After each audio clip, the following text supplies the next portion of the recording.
We light this candle as a visible reminder of the Christ presence expressing in, as, and through us in this present moment now. It is the truth. Let us own it.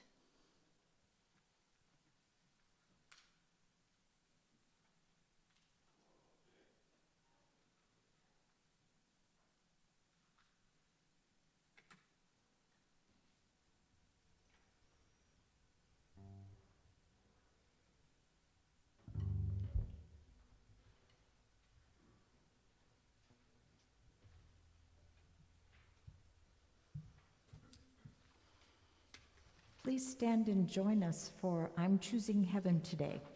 The lyrics are in your program. Ready? Yeah. 1, 2, 1, 2, 3, 4.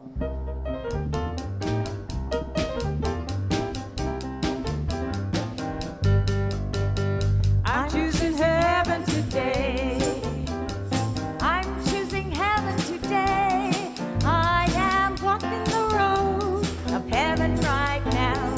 I'm choosing heaven today. Love. I'm choosing love today. I'm choosing love today.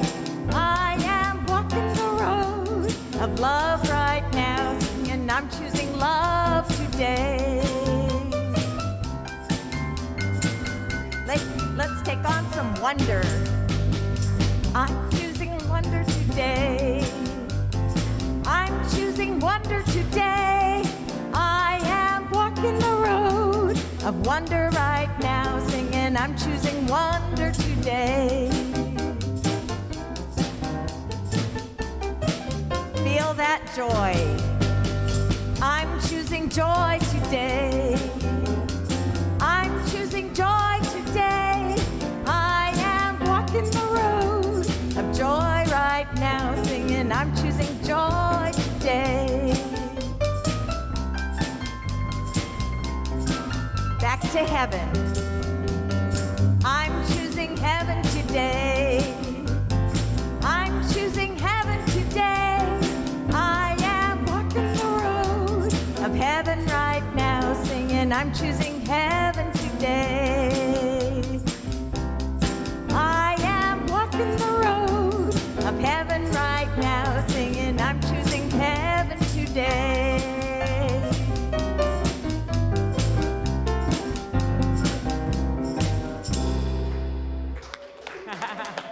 Thank you. Thank you. Thank you, Quiet Fire. We are so excited that you're with us today. You are making today heavenly. Thank you so much. My name is Liz Layton, and I'm your platform assistant today. Unfortunately, Jane could not be with us today, so here I am. And I want you to know that we are a spiritual community dedicated to co-creating joyful lives through positive thoughts, words, and actions. I'd like to ask if there might be anybody who's here for the first time, if you could just raise your hand so we can say a special good morning to you. Thank you so much for being with us today. We welcome you. And we do want you to know that whoever you are and wherever you might be on your spiritual journey, you are always welcome here. So thank you so much for being here.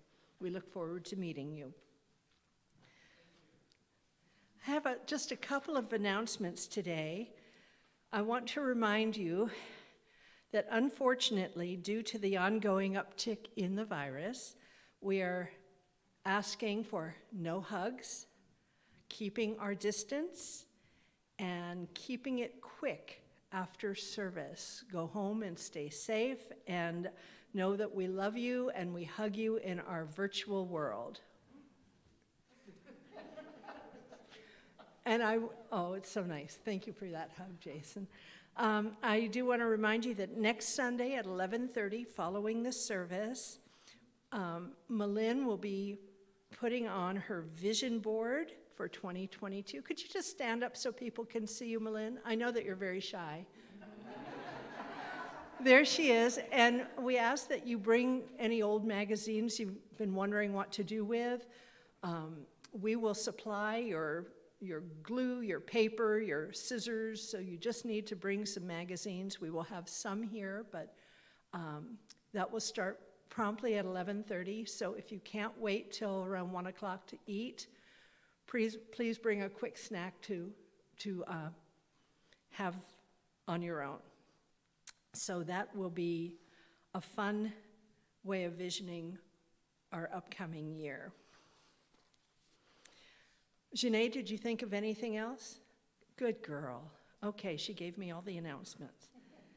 I'd like to just spend a moment now, if you'd please remain in your seats.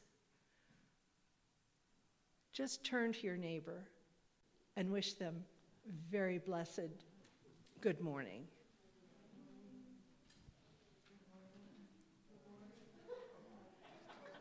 Thank you. That's great. Okay, now, and if you'd like to just take a few deep breaths, we're going to prepare for saying our 5 principles of unity together. And you'll find these printed on the inside cover of your bulletin. And we do say these every week because this is what we truly believe. So together, please. God is good and present in all things. The holiness of God is my own true nature. I am creating my experiences by how I think. My thinking is guided by my daily affirmative prayers and affirmative actions. I follow and am sustained by these values in every way, every day, and so it is. And now, as we prepare for our time of reflection and meditation, we're going to be singing together Deep Peace, and we do hold the words in our hearts gently and quietly. Please join us.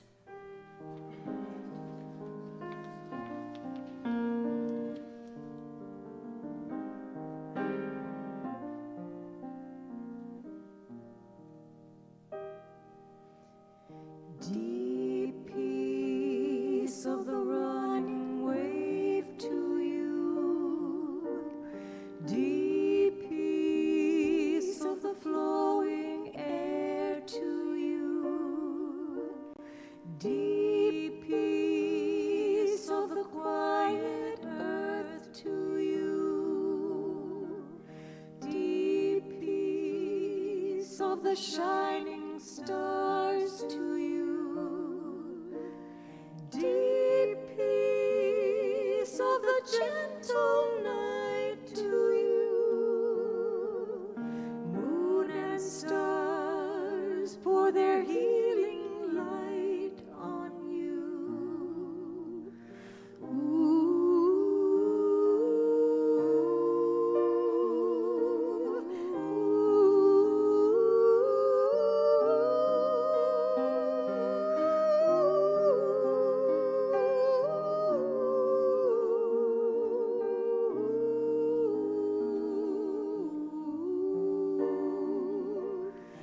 Deep peace of the running wave to you.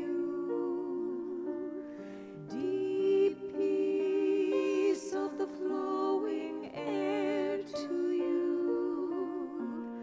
Deep peace of the quiet earth to you. Deep peace of the shining stars to you. Deep peace of the gentle night to you. Moon and stars pour their healing light on you. Deep peace to you.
And staying in that energy of that resonance of this beautiful song, staying in that place of a deepest peace, we allow our shoulders just to relax a little bit more.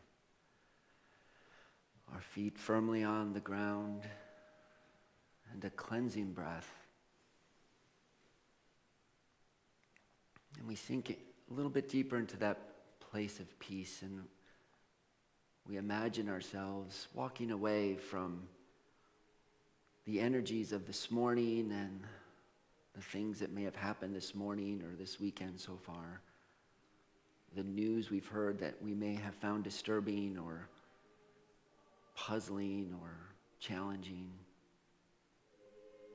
And we just allow that energy and that memory of the past to move away, and know that what's waiting for us on the other side of this service later, that'll still be there. We'll just park that for now. And we see any thoughts we have of the past or the future, just let them float by like clouds, so that we can be aware of this very present time, this very present moment, where we sink yet a little deeper into our hearts. We imagine we are walking through a forest. We hear birds. There's a creek. We hear that, and it's calm and it's beautiful. And there's a temple, and we go in this temple, and we feel the very glow of a warm light that fills our souls. And this is the very temple of our being. And in this place, we are simply present. We simply see the disturbances or the ideas or the other things there is to do or things that have happened. We let them go. We just let them pass by. We are in this place of deep peace. And we call into our consciousness the energies of beautiful people who have showed us the way to live in peace, with courage and with fortitude and with insight. We allow the energy of Martin Luther King Jr. to be with us. Cesar Chavez, Dorothy Day, Mahatma Gandhi, Francis of Assisi, others that for you represent that very energy of the deepest peace that not only lives within, but then gives us the energy to move without, to be peacemakers, to be light bringers, to be world changers, to being love transformers.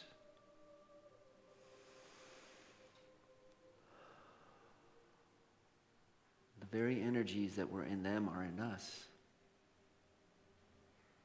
The Holy Spirit that guided them guides us, and it is here in the center of our being.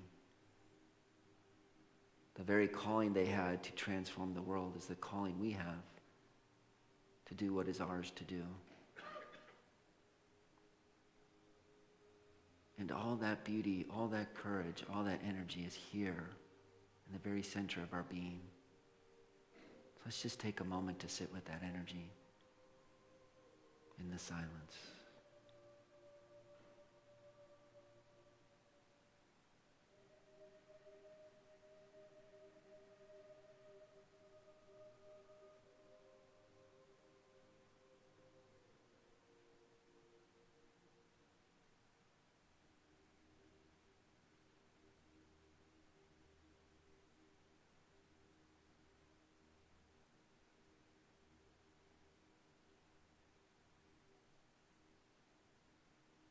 This place of silence is always, always here, available to us, the core of our being. We can live from the resonance of this place in our entire life.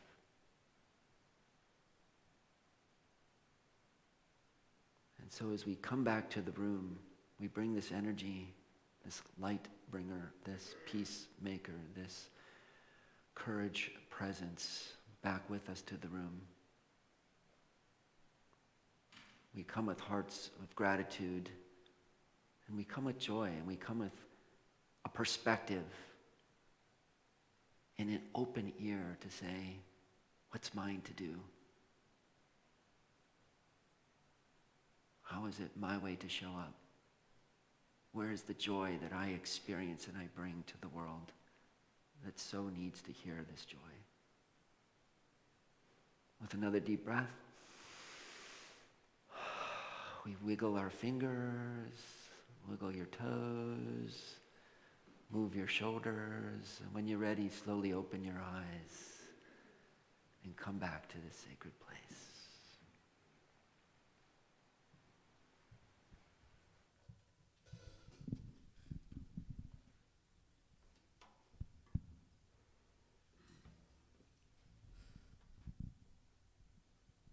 One, two, 1, 2.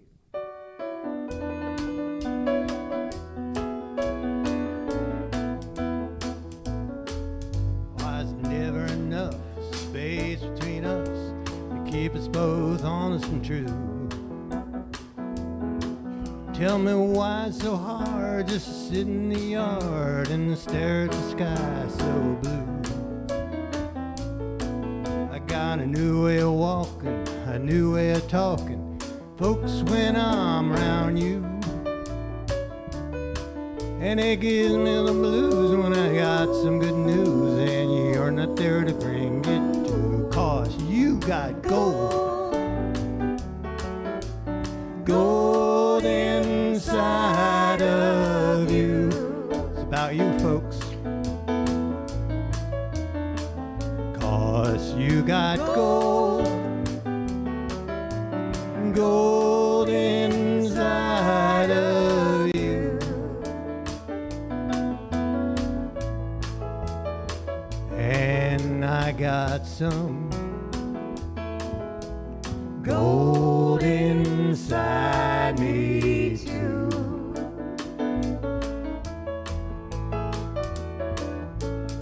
See, life's a blessing. It's a delicatessen of all the little favors we do. All wrapped up together, no matter the weather. Folks, you always come through. It's a loving the treasure, loving you the way I do. And you know I would gladly say I need you badly just to bring this song back to you. 'Cause you got gold. Gold inside of you. It's true that you got gold.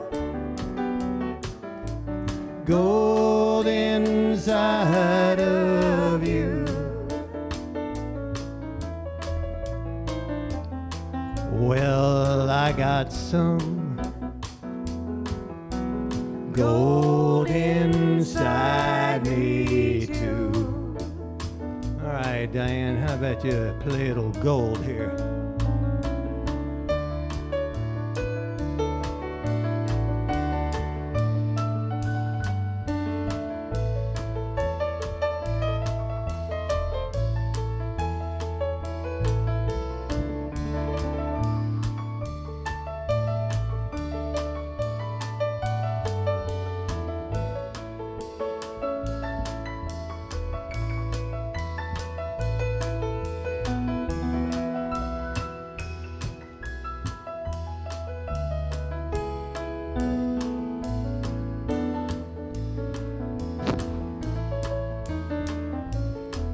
Well, I think I'm knowing that this love, it's been growing. You know, I'll never say so long.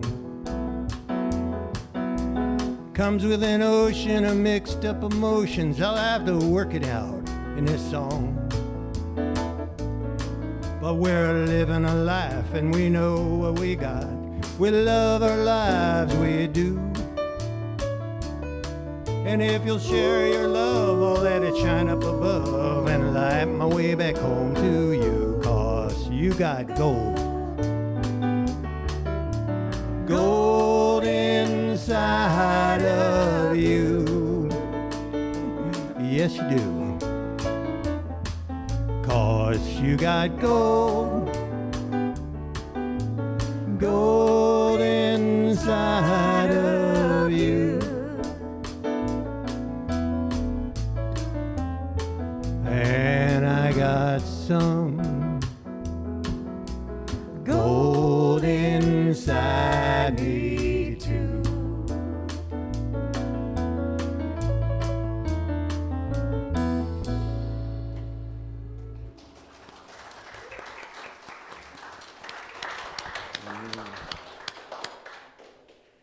Well, this is our first week of a 7-week series that we're doing with Michael Singer of the Untethered Soul. So to mark each week, this is the end of our first week, and so we're wearing red.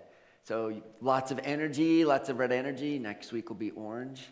And a special award goes to Jay Scott for duct taping a red flashlight on his shirt. I guess that counts.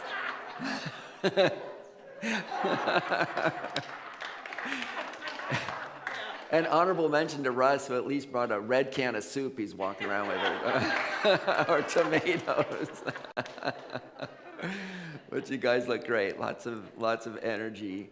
I even had to break down and wear a tie because it's the only red thing I had.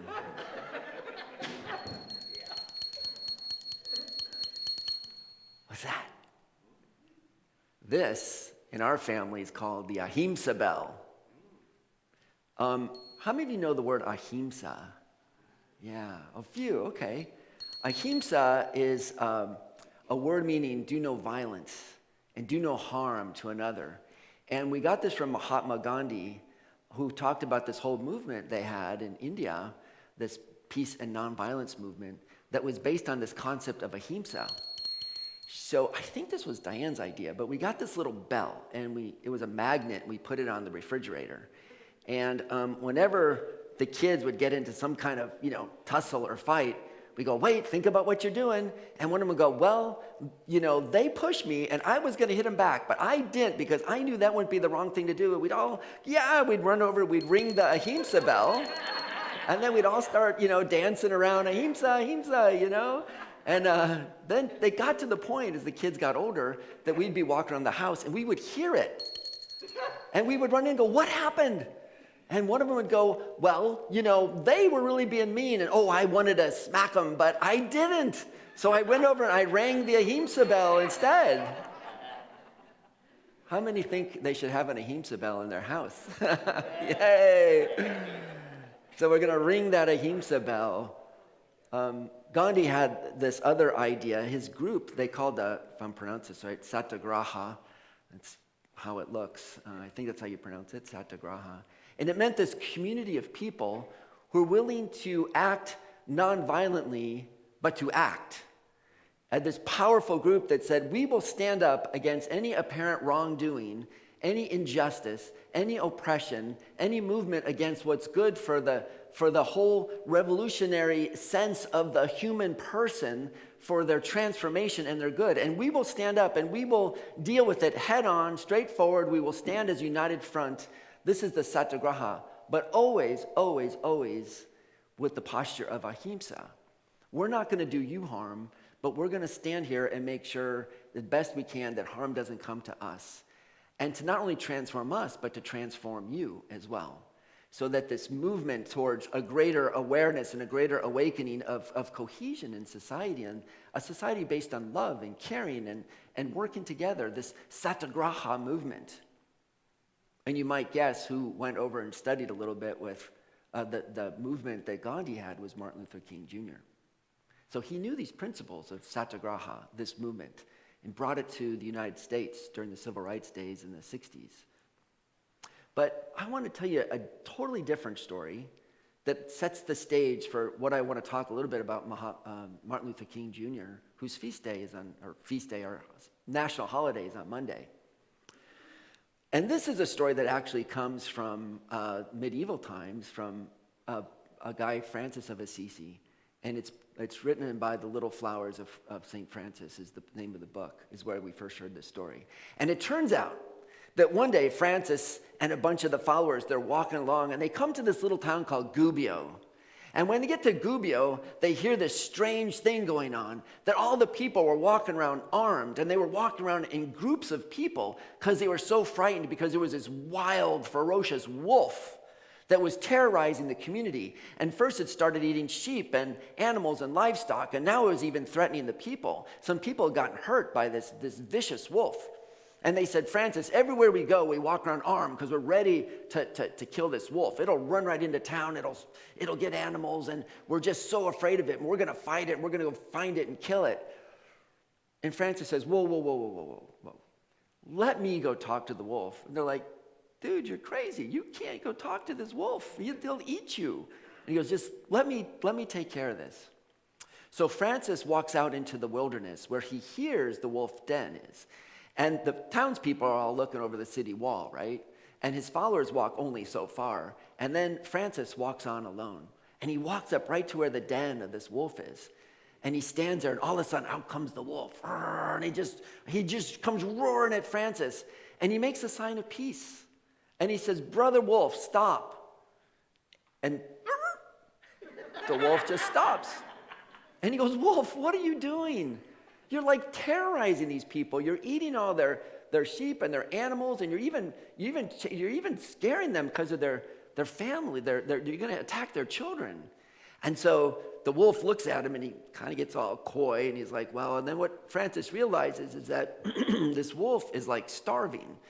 And, it's hungry. And you might look in from a current contemporary worldview, an ecological worldview, that maybe the city of Gubbio had been impeding upon the whole ecosystem of the wolves. And it's like the wolves are mad, and they're like, we used to hunt here, and this was our woods, and now, there's farms and fields, and we know the whole ecological story. This isn't in the story of Francis, but we can see it from the contemporary perspective. And Francis sees that there's this issue with the wolf, and he says, okay, well, first off, you need to knock it off. There's a comeuppance here. What you've done is wrong, and you need to be held accountable. And the wolf kind of gets all sheepish and goes, yeah. And he goes, but I'm going to make a deal with you. Come with me. And Francis goes walking off, and the wolf follows him. And everyone's going, whoa, what's going on? This wolf's following Francis. And he walks him right up to the city, and he goes, I'm going to make a deal with you and this wolf, is that if you will feed this wolf, just put out some, your scraps and your food, and you feed him, the wolf will stop terrorizing your town, your people, and you don't have to walk unarmed, and the wolf can just be, live a wolf and have some food. Deal? And the people go, well, we'll make a deal if the wolf makes a deal. And he turns to the wolf, and the wolf shakes his hand. And it turns out that this wolf became so beloved that the wolf would walk around and food for the wolf, and people would come out, kids would come out, they'd throw food for the wolf. And 2 years later, the wolf died, and there was a big memorial. People were really sad. We lost our wolf. Our wolf died. They're all brokenhearted at the wolf. Okay, that's the end of the story. Now, but there's more to the story, and with all pardon to Charles Fillmore and the whole unity movement, I kind of went into the Metaphysical Bible Dictionary, which is for the Bible, and used the terms to interpret the story metaphysically for what was happening in the story of the wolf of Gubbio.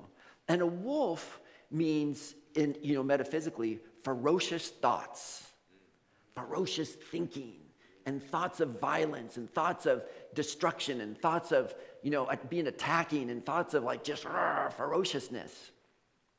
And Francis goes out to meet this wolf and meets it in the forest, it says, in the wilderness.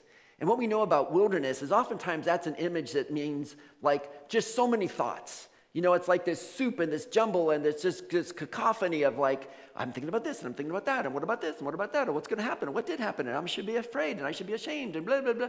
All this noise that gets in our head. For those of you in Untethered Soul, are you seeing this connection? Because the first chapters of this book we've been studying has to do with, can we find that place where we stand back to be the truth, the deep peace place of truth that we are, and just watch those thoughts that are running around out there. And one of the thoughts that's creeping around in this cacophony of so many thoughts that are just feeling like they own us sometimes is this wolf thought. There is this undercurrent of one thought that runs around that's a thought of anger, violent anger, ferocious anger, and anger that's willing to devour and to attack and to be violent and to hurt and to cause harm in some way. And Francis, maybe an early person of the Satyagraha, maybe an early person who understood the sense of ahimsa, do no violent, he gave a sign of peace, and he said, "Wolf, come forward. I need to talk to you." And what's beautiful about, Gandhi and Dr. Martin Luther King Jr. and all these movements of peace, it's not like, hey, we want to have peace and everything's okay. Because sometimes, no, there is injustice going on. There is system of oppression going on. There was, a sense of racism and a sense of separating people from their good that was and is going on. And like with the wolf, Francis holds that wolf accountable. But what he says is, I'm not going to make you, wolf, the enemy.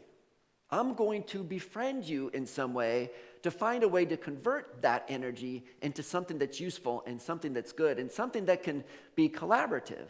And it may take a commitment on the other side too, to feed this wolf, to take care, to be a little more considerate and compassionate for this wolf. But if you look at this story as opposed to an external story, which is, who knows, probably 90% fable in the first place, but that's okay. Although archaeologists now, we're in Gubbio, found this burial site where there was this big wolf. So this happened years ago, and people are like, oh, maybe there really was a wolf.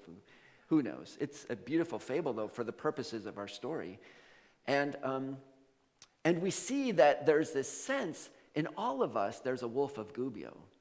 And in all of us, there's that voice of Francis, or you might say the voice, these great people sort of represent this witness consciousness that can sit there and go, here's the spiritual element of me that can look at that wolf thought and say, wait a second, stop with this violent energy, and I'm going to look out in that wilderness and I'm going to pull that part out that's really lurking in the shadows in a den in that wilderness of thoughts and say, come forward. I'm not going to bury you. I'm not going to forget. I'm not going to ignore. I'm not going to say, oh, I don't have any violent thoughts. No, I'm going to call it forward. What's going on in there? What kind of negative thinking is rolling around? Because if I want to be a peacemaker out in the world, I got to get a sense of my own internal churning of energies and violences that are going on inside me first. So I can say, I acknowledge that, I see it, and, in a sense, tame it. Because it's not part of the condition, the human condition, to just kill it and throw it away. It's just not how we're made. Those energies, because, we're people, we know this. That energy that rises up in anger and fear and wants to attack and get back and get revenge, that is there in all of us. So how do we see it, get it out of that forest, pull it forward, give it a blessing, negotiate it, and find a way to say, okay, how can I find a way to give you a job? Instead of attacking everyone, how can I call you forward to a sense of peace and say, now your job is to, be this support for the community and be in connection with this community and be in love with this community and be touched to the point that the wolf was so embedded that it was beloved by the community, which leads into this beautiful understanding of Martin Luther King. We talk a lot about, I know, Martin Luther King Jr. Day, a lot of times you see the tapes about, the I Had the Dream speech, which is just still gives me chill bumps when I hear it. But the one I always like to go back to is some of the talks you hear when he talks about the beloved community. And he says, at the end of the day, we are going to stand up against that injustice. And we are going to stand up against systems that are oppressing us. And we are going to stand up arm in arm, and we're going to say no to the things that are taking away the human rights and the human dignity of so many people. We're going to say no. But in the end, the end needs to be that we are now friends. It's not to defeat the other person. It's not a win-lose. We'll get ours and we'll put you in your place. No. Now we'll be the ones who are ahead and you will suffer. No. It's like we got to find a way, and in win-win, maybe, but even that doesn't feel sufficient enough.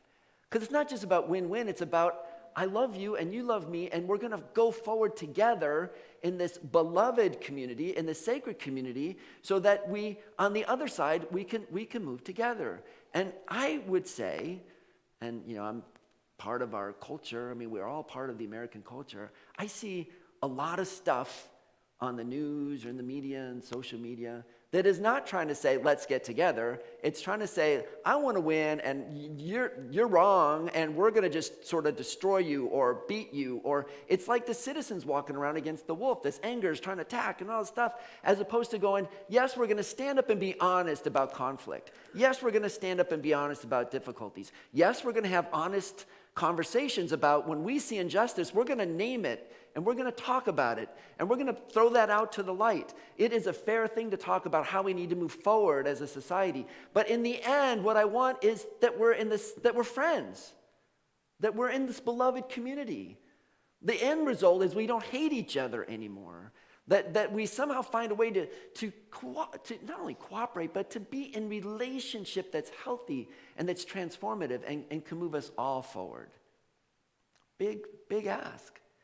And I would say, in my experience, to start there, like I'm going to get on the front line and fight injustice. To start there is going to fizzle out pretty quick unless we first start with, what thoughts am I having? What's my intention? Can I honestly stand up with the courage of the King and the Gandhi and the Francis and the Dorothy Day and the Cesar Chavez and all the contemporary people? Can I stand up and say, I'm going to go forward with this Ahimsa Bell ringing in my ear that says, but I have to do it in a way that I'm not doing violence to the other, because otherwise, on the other side, we're right back into it, and it's just the sides have switched, and we've gotten nowhere. And this is the beauty of King. And he wasn't naive. He said, this is going to be nasty, guys. And this means your homes are going to get bombed, and they were. And this means some people will be killed, and they were. And this means that there's going to be some bitterness reflected on us as we move forward and name this injustice and move forward in honesty as a satyagraha to move forward to address it. And it was. But he said, on the other side, the benefit of the transformation of the human community is worth it. And this is sort of the thing. And the one thing about Martin Luther King is sometimes on Martin Luther King Day, we talk about the 60s, and I think that's important to see the civil rights movement. And that's not over. I mean, it has just morphed into new things and more things in my mind. There's more issues. And to me, the idea, and I say that it's about King like I say it about, the Paul in the New Testament or even Jesus. We don't need to be saying exactly what King said, and we don't need to be saying exactly what Paul said, and we don't even need to be saying exactly what Jesus said. We need to be doing what they were doing, but make it contemporary for our time. Because we have new challenges, we still have the old challenges, and there's even newer challenges. And what I would suggest is we need to, the way we're moving is to think about it that we're in this wheel of a great turning right now. And we have been born into the generation, and there's no accidents, and we're here. Some people might say, boy, I was born into a tough time. Yep. And you might think of a way as in some really important way, we've chosen to be here, or we're appointed to be here, or we need to be here. But whichever way you want to verbalize it, we are here, and it's important. It's not accidental. We're the ones in this great turning. That we were this sort of hunter-gatherer, explorer, manage our environment kind of peoples for hundreds of thousands of years in humanity, and then we had this great turning into the agricultural age. And for years we were in the agricultural age, probably 4,000 or 5,000 years of changing the very nature of what it meant to be a human being through, this is a long story, but it's so interesting to see how the whole planet changed. The planet, not just people, the planet changed, because we're so powerful of a species that when we moved into the agricultural age, species changed and food changed and the plants that live changed, and it was a huge turning of the wheel. And then hundreds of years ago, we had another giant turning of the wheel where we had this burst through to the industrial age. And not only did it happen that our cultures changed, our very consciousness was allowed to change. Some people haven't changed with it, but it is there. it's out there, this new way of being able to understand what it means to be human on planet Earth. It actually changed in the industrial age and what we call modernism, and we're in this whole new period. And that didn't last, thousands of years like the agricultural age. It only lasted hundreds of years, because now, guess what? We're in the next great turning of consciousness, the next great change in our ability to understand what it means to be human on planet Earth. And people like Martin Luther King Jr. were at the very forefront of talking about it's time to change. The wheel is turning the way we've done it before. That way of looking at the world of it was modernity. That was one way. And the second way is, or the other way you can look at it is, ain't it awful?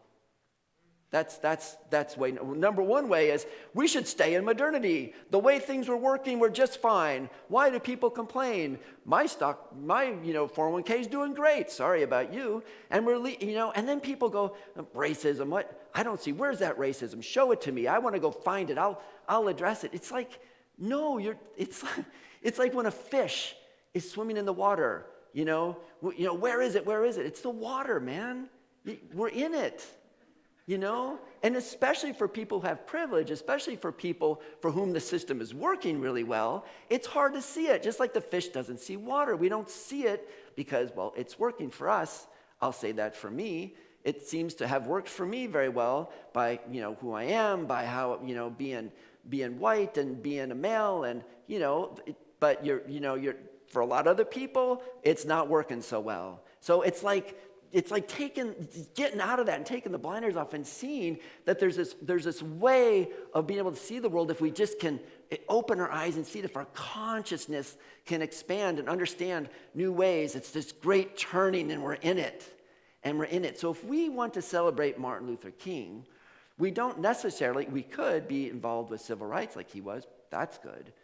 But all the more, can we be like King and say, it is time from a place of nonviolence, but to be the satyagraha, to be the beloved community that says, we are going to pull together as everyone because we need everyone, and we need to start making this, seeing that there's a move going on and stepping boldly into it with courage, that there's a new way to be human on planet Earth. It is evolving, it is coming, it is here, and the Fillmores are way ahead. Many people are already talking about what it looks like. Many people are already talking about this place where humanity, all of us, think of our second unity principle.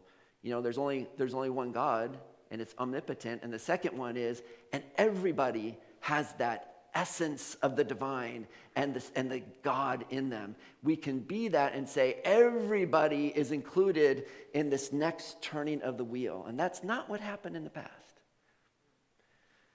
And so I'll leave you with, this is exciting stuff, but this, and King, he knew this stuff. So I say we don't necessarily have to say what King said, but do what he did. Take the courage he had to stand forward, see, and whatever area it is for you, environmental justice, or climate change, or housing, or systemic racism, or, you name it, food security, income inequality and disparity, whatever the issue is that lights your heart, trust Spirit. And we move forward on that because the divine is in all, not only in all people, but this is what I love about this sanctuary. God is in all of this. And it's asking us as this very unique species called human beings who resonates with the very divine to step forward like all these great people with courage, non-violently, to be the satyagraha that moves forward and creates a beloved community. And so I'll leave you with that. Oh, that's just a little thing to do. But but if nothing else, the consciousness that we are in this great turning and to go, it's moving, man, and to not fall into despair that it's fallen apart, because it is falling apart, because the old way is falling apart, because a new way is emerging and evolving and coming upon us, and it's exciting and it's challenging and it's tough, but it's so good to say, yes, I'm on the journey. And just remember as we go, it's not a journey of beating up on the other person, but the other part of King is the excitement of transforming. But we always do it by, get an Ahimsa Bell. It's important. Give yourself a little encouragement. You know, put it out for the kids or grandkids. It works. And we'll do it with courage and nonviolence. Okay? We can do this. Blessings.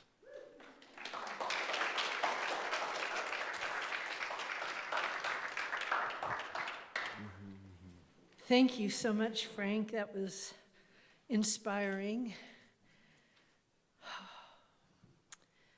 I'd like to ask the ushers to please come forward as it is time for us to practice the abundance that we are. We're always grateful for your generosity, and for those of you at home, you can please go to our website at www.unitybellingham.org and hit the donate button, and we appreciate your gifts very much. So as you take your offering to your heart, please affirm quietly to yourself, I give freely and joyfully, for God is my source. I have abundance in all areas of my life.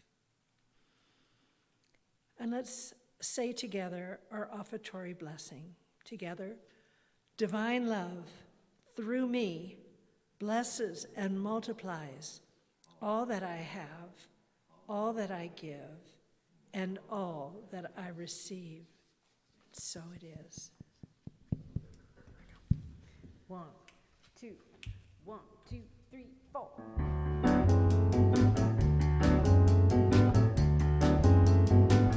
I need your sweet inspiration. I need you here on my mind every hour of the day. Without your sweet inspiration, the lonely hours of my life just don't go my way. Living in a love is sweet inspiration, and that's all I ask, that's all I ask from you. I've gotta have a sweet inspiration. You know there's just no telling what living in love can do. When I get on my knees and pray, get some sweet inspiration. When I'm sure I'm going the wrong way, I trust in sweet inspiration. When I'm out on the road, in a bad situation, you know I just reach back in my mind, and there I find your sweet, sweet inspiration, inspiration. Oh, what a power. And I've got the power every hour of the day. I've gotta have a sweet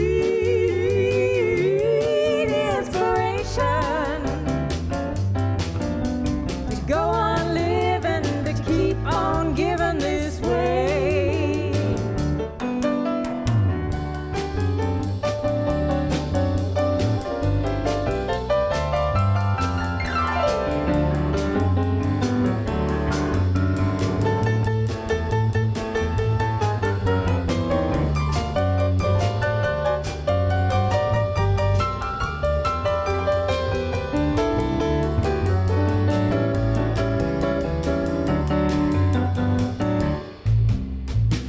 When I get down on my knees and pray, I get some sweet inspiration. When I'm sure I'm going the wrong way, I trust in sweet inspiration. When I'm lost on the road, in a bad situation, you know I just reach back in my mind, and there I find your sweet, sweet inspiration, inspiration. Oh, what a power. And I've got the power every hour of the day. I need your sweet inspiration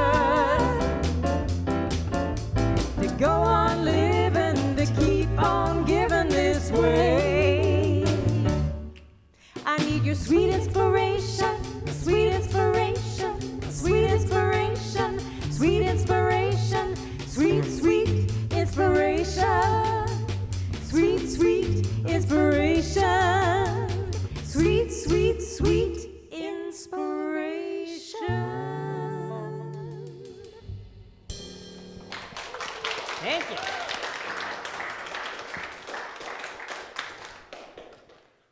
I'm over there air basing.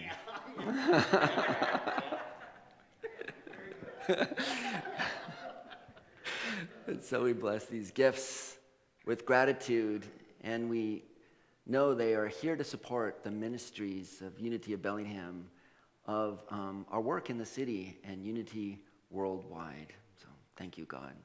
Thank you, everyone, practicing our abundance. And only a couple things. Next week is orange. And I guess if you don't have any orange, which I do have orange, you can get duct tape and something to the... And there's a board meeting today, so we'll see the board members there. But for maybe just 15 minutes, is Rosemarie here today? She was going to be. Well, nevertheless, I know some people still can't or aren't making it in. I think it has to do with the Omicron, which is totally fair. So if you're out there, hello, and thank you for joining us virtually. But for people who, and this is just a short 10, 15-minute meeting, who are interested in family and children ministry, because in 2022, this is going to be a really important next step. And while I appreciate for teachers knowing that even now the schools are struggling with how to manage children in Omicron, so our children's program isn't fully up and running yet. It's been a struggle with the pandemic, of course. But for those who might be interested, this isn't a time to come and have a commitment, but want to weigh in and just a 15-minute discussion about getting ready for when it's time to start getting much more active with children and family programs. Then could you stay around and meet? We'll just meet right up here in front, and it's just 15 minutes because, again, I've got a board meeting, so it's got to be short. Does that sound good? I think that's the only, that's it? Okay, thank you.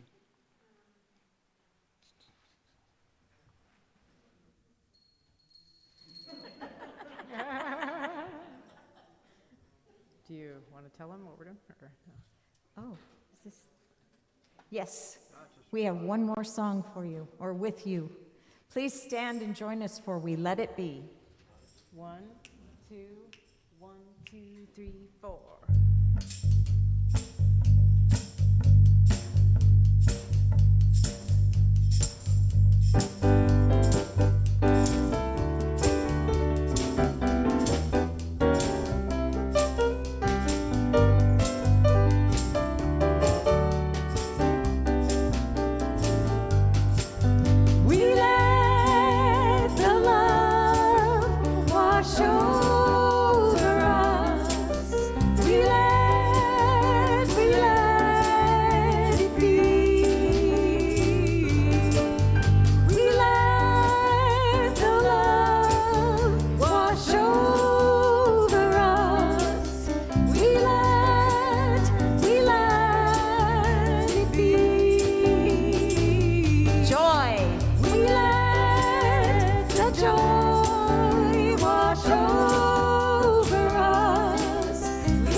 To love, sing it out. Let the love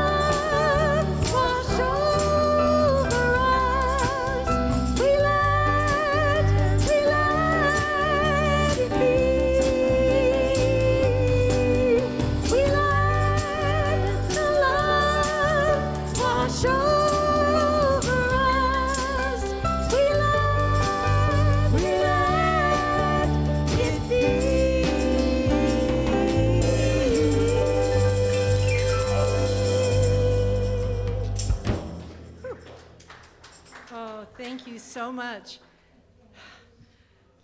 So as we come to the end of our service, let us say together our prayer for protection, and we do include everyone, everywhere. Together, the light of God surrounds us, the love of God enfolds us, the power of God protects us, the presence of God watches over us. Wherever we are, God is, and all is well. And we thank you for being with us today, those of you who are here and those of you who are at home. We wish you a very blessed week full of love and joy and peace. Have a great week, and now let's sing together our peace song, and left hand up, right hand down, and we can sing. Thank you. 1, 2, 3, 2, 2, 3.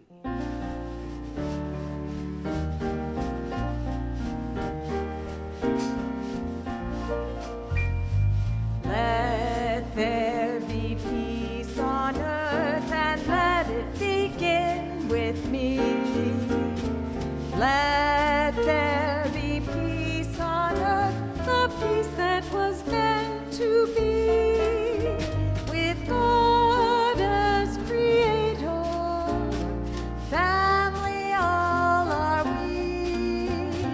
Let us walk with each other in perfect harmony. Let peace begin with me. Let this be the moment now.